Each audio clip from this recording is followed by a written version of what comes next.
लड़कियां अपने सुखद जीवन के लिए अपने सपने का राजकुमार चुनती हैं जो आजीवन उनको सुख दे सके। लेकिन कई बार उनके दिल से लिए गए निर्णय इतने गलत साबित हो जाते हैं कि उनका जीवन तक नष्ट हो जाता है। कुछ यही देखने को मिला है झांसी के गुदरी मोहल्ले में। दरअसल झांसी के गुदरी मोहल्ले में रहने वाली युवती को क्षेत्र के ही एक युवक से प्रेम हो गया था। कुछ दिनों तक दोनों के मध्य सब कुछ ठीक चला, लेकिन बात जब शादी की आई तो प्रेमी युवक मुकर गया। यही नहीं, गुरुवार को दोनों के बीच झगड़ा हुआ तो प्रेमी अपने असली रूप में आ गया। यहाँ तक कि युवक ने मुंह बांधकर सीसीटीवी कैमरे के सामने ही जमकर दबंगई की। लड़की के घर के बाहर युवक ने जमकर बवाल किया, यहाँ तक कि पत्थर तक बरसा दिए।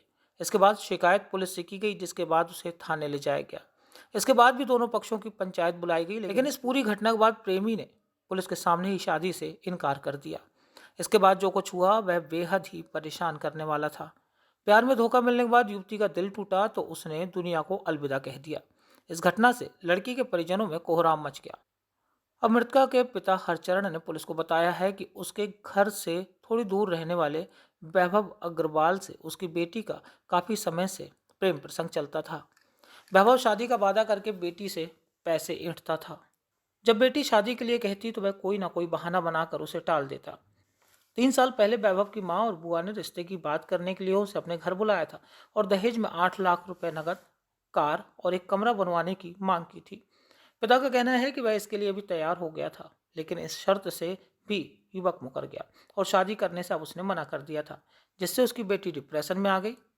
इसके बाद प्रेमी युवक की दबंगई से उसका मन इतना क्षुब्ध हो गया कि उसने आत्मघाती कदम तक उठा लिया।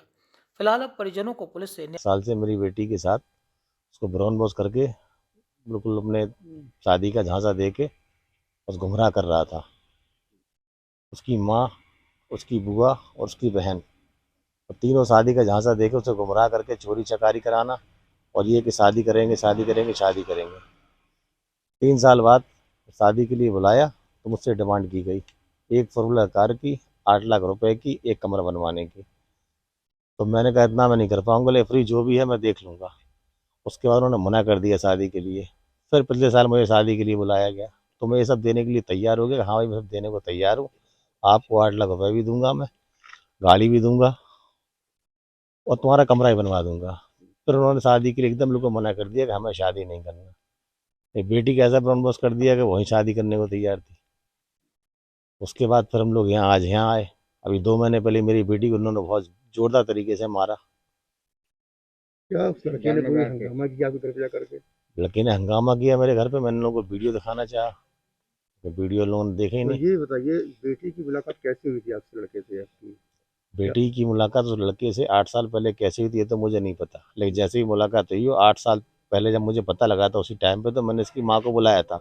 इसकी माँ ने मुझे आश्वासन दिया था कि मेरा बेटा आजकल आपके यहाँ फ़ोन नहीं करेगा, लेकिन फिर भी दोबारा वो फ़ोन करता रहा। बेटी को ने देखा कि इनके पास कुछ है, अच्छी हमें हमारा खर्च चलता रहेगा, बस तो बेटी का ब्रेन करके गुमराह करके मेरे घर से चोरी चकारी सारे काम करवाते रहे। क्या बुआ की कोई भूमिका थी इसमें? बुआ की पूरी भूमिका थी। किस तरह बुआ की कोई बुआ की भूमिका ये थी कि बुआ ने पहले शादी के लिए बोला करेंगे हम, इतना इतना एक काम आप करो, और फिर शादी के लिए मना कर दिया कि हम शादी नहीं करना चाहते।